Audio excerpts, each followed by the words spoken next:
Alors, dans cette vidéo, on va exactement voir comment l'investissement en bourse a une relation avec le marché africain. Donc, ici, là, j'ai l'image en fait de plusieurs marchés africains. Si tu es abonné à cette chaîne YouTube, je crois que c'est exactement parce que tu aimerais comprendre comment est-ce que tu peux faire pour investir en bourse, comprendre les investissements en bourse, OK? Et vu que la chaîne s'adresse aux Africains un peu partout dans le monde entier, donc du coup, je vais vous montrer dans cette vidéo, je vais vous expliquer afin que vous puissiez bien comprendre certains principes dans les investissements en bourse, hein, parce que tous ces Africains qui nous contactent souvent, ils posent des questions, je comprends pas la bourse, comment ça marche, qu'est-ce qu'on fait là-bas, ainsi de suite. Donc, avant d'arriver même dans les investissements en bourse, on va d'abord aller sur le principe des marchés. Ensuite, je vais donc te montrer cette image ici pour t'expliquer, parce que beaucoup voient souvent les courbes comme celle-ci. Hein. On voit les courbes comme ça, on se dit, ben, pourquoi ça monte, pourquoi ça descend, qu'est-ce que ça veut dire, ainsi de suite. On voit les courbes comme celle du Bitcoin, on voit les courbes comme celle-ci, on voit les courbes comme celle-ci. Et on aimerait savoir, en fait, qu'est-ce qui se passe quand ça monte comme ça, quand ça descend? Pourquoi ça fait ça? Qu'est-ce que ça veut dire? Quand est-ce qu'on doit investir? Ainsi de suite, OK? Donc, on va revenir là-dessus. On va commencer d'abord par les marchés africains. OK. Donc, si tu aimerais te lancer sur les investissements en bourse, donc dans la barre de description, tu vas voir un lien. Le lien parle exactement de notre chaîne. Voilà, comment dire ça? Le lien, c'est un site internet où tu vas tomber sur la plateforme africainenbourse.com. Donc, tu pourras cliquer là-dessus pour prendre rendez-vous avec nous. Et puis, voilà, on va t'appeler pour voir comment est-ce qu'on pourra t'aider à te lancer dans ce domaine. Donc, je vais revenir en fait ici. Je suppose que la plupart qui me suivent ici sont aussi des Africains. Donc, en fait, la chaîne s'adresse aux Africains. Ici, ce qu'on voit, c'est un marché. OK? Je vais t'expliquer la relation entre ce que tu es en train de voir ici et ça. Donc, ce que tu vois, en fait, ici, c'est un marché. Un marché, en fait, c'est quoi? Un marché, tu vas voir, il y a des comptoirs. Et un client, c'est un acheteur. Donc, quelqu'un peut venir dans ce marché, il achète des citrons, il achète des mangues, il achète euh, les bananes, il achète on appelle ça quoi là, l'ananas, ainsi de suite, OK? Donc, et la personne qui a ce comptoir-ci, c'est quoi? C'est un vendeur. Donc, sur ce comptoir-ci, il y a deux mouvements. Il y a la vente et puis il y a l'achat. Et qu'est-ce qui fait la vente et l'achat? C'est justement, ce sont des besoins et des offres, des services qu'on veut offrir, des produits qu'on veut offrir. C'est la même chose sur ce marché-ci, par exemple. OK? Et si tu as un grand marché, ce qu'on voit en fait ici, c'est quoi? On a plusieurs acheteurs et plusieurs vendeurs.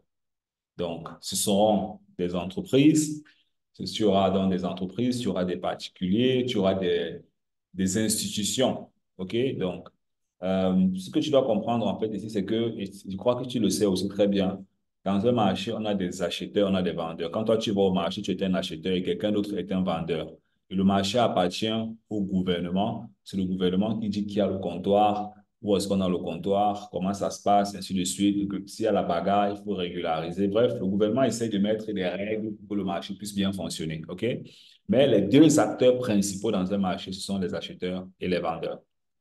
Donc, alors, qu'est-ce qui se passe? Il se passe donc que chaque jour dans ce marché-ci, il y a des personnes qui achètent. Il y a achat-vente, achat-vente, on achète, on vend, on achète, on vend, on achète, on vend, on achète, on vend. Et quand on achète, on vend, ça crée donc quoi? Ça crée donc des transactions. OK? On achète, on vend, on achète, on vend. Il y a des personnes qui viennent livrer en gros, d'autres qui achètent en gros, qui revendent en détail, d'autres qui achètent en semi-détail, qui revendent au consommateur final en pièces de 1-1, par exemple. Tu vois un peu? Il y a les producteurs, il y a les transporteurs, il y a les distributeurs, il y a les consommateurs. Ça, c'est exactement l'économie d'un pays, par exemple. Tu vois? Donc, maintenant, imagine-toi maintenant un instant que le gouvernement de ce pays décide, par exemple, d'avoir des informations statistiques sur ce marché-ci qui permet de pouvoir connaître comment la maman qui a le comptoir de pommes, c'est quoi que sont les pommes, comment la maman qui a le comptoir de pommes, c'est comment ses activités se passent au quotidien. Hein? Donc, il n'y aura pas quelqu'un qui va venir, bien sûr, chaque jour demander que tu as vendu combien, ainsi de suite. Non, on va créer simplement un site Internet, une plateforme, et à travers cette plateforme-là, on aura des informations qui vont nous dire comment est-ce que la maman comment est-ce qu'elle fait des ventes au quotidien, combien de personnes ont acheté, quelle a été la variation des prix de son produit pendant la journée, pendant les heures, parce qu'elle vend par heure, elle vend même par seconde. Donc, si c'est un bon commerçant, elle peut vendre régulièrement. Chaque minute, elle peut vendre, elle vend, elle vend. Et pendant qu'elle vend, il y a des transactions. Il y a l'argent qui entre, l'argent qui sort, elle fait des transactions. Un prochain client vient, un autre vient, elle stocke, elle sort de l'argent. Et ça crée donc des transactions. Et avec ça, on peut donc créer ce qu'on appelle une courbe. OK? Avec ce que la maman l'a fait, on peut donc créer ce qu'on appelle une courbe. Hein? Donc, une courbe, ça veut dire quoi? Avec les achats et les ventes qu'elle fait, on peut donc créer une courbe. On va dire que la courbe là peut-être c'est une courbe comme ça. Hein? La courbe là montre en fait comment est-ce qu'il y a les achats, les ventes, achat-vente, achat-vente, achat-vente, achat-vente, achat-vente, achat-vente. Hein? C'est un exemple, OK? C'est un exemple. La courbe ici va donc montrer le comportement des achats et des ventes de la maman qui a peut-être le comptoir. Ça veut dire que quoi? Ça veut dire que toi, maintenant, si tu es peut-être, bon, supposons que c'est un marché qui est au Togo. Toi, tu es peut-être au Bénin et que tu veux investir dans le business de la maman si. Tu ne vas pas venir, qu'est-ce que j'ai dit? Donc, toi, tu es au Togo et tu veux venir au Bénin. Donc, tu ne vas pas venir au Bénin pour investir. Tu vas simplement regarder la courbe ici et toutes les informations que la maman s'y a mis à disposition, tu regardes et tu décides en fait, OK, je peux acheter ici. Peut-être ça va être, peut-être elle a commencé à faire des transactions dans le marché, peut-être, disons, en l'an 2000. Et nous sommes aujourd'hui en 2024. OK?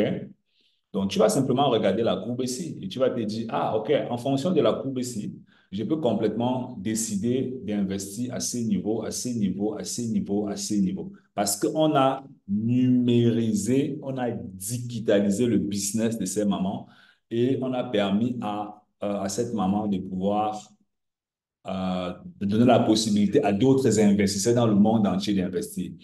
Maintenant, tu vois que ici, je te parle d'une maman. OK? Donc, ça peut être maintenant que tu as deux mamans. Si on a deux mamans, tu auras une courbe comme ça. Ça, c'est pour une maman. Ce sera comme ça. Bon, disons une entreprise, ce sera ça. Tu auras encore une autre entreprise.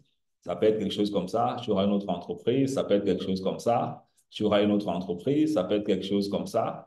Tu auras une autre entreprise. Ça peut être quelque chose comme ça. Bref, ça va faire donc beaucoup d'entreprises. OK?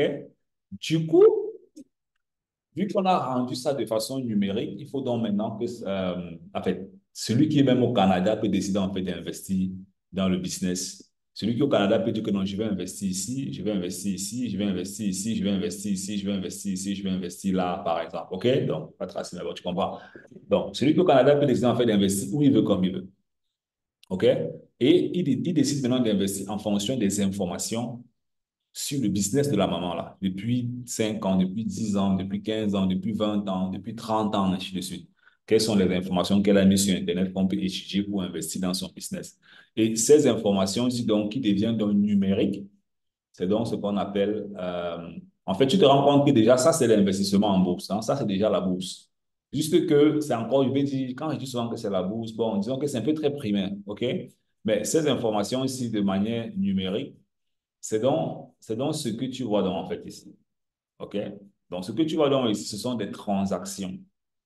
Ce sont des transactions dans une entreprise, dans les marchés boursiers. C'est tout en fait. Et ton travail en tant qu'investisseur en bourse, c'est de pouvoir simplement savoir où et quand, comment investir, analyser ça de façon très simple. Et puis, c'est tout ce que tu dois faire. Donc, tout ce que tu vois en fait ici, bon. Je vais prendre peut-être ce schéma si tu vois. Ça ne doit pas te faire peur. C'est pas compliqué en fait. OK? Les stratégies d'investissement comme à la disposition de nos participants, voilà. C'est des trucs qui sont très simples, très faciles. Toi-même, tu peux comprendre comment est-ce que ça marche. Ça ne te casse pas la tête. Tu n'as pas besoin de prendre des heures et des heures pour comprendre comment ça fonctionne. Bref, des heures et des heures pour investir autant pour moi. Tu peux, une fois que tu as compris, tu investis calmement et puis tu attends tes bénéfices, quoi, c'est tout.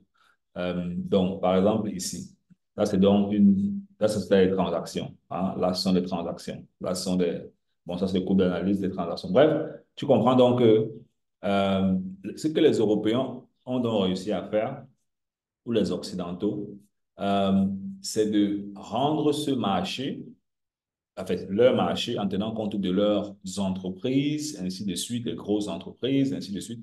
Ils ont réussi à rendre ça simplement numérique et à donner la possibilité à n'importe qui, n'importe où dans le monde entier, de pouvoir simplement faire des investissements. C'est tout en fait. Ah, donc ça c'est l'un des principes basiques de l'investissement en bourse. OK? On donne la possibilité à chaque acteur dans le monde entier de pouvoir participer à l'économie d'un autre pays sur Internet. D'accord? Maintenant, La deuxième étape ou bien les prochaines étapes, ce sera donc comment est-ce qu'on fait donc finalement comment est-ce qu'on fait donc finalement? Comment est-ce que toi tu fais donc finalement pour participer au développement financier d'un pays à travers Internet?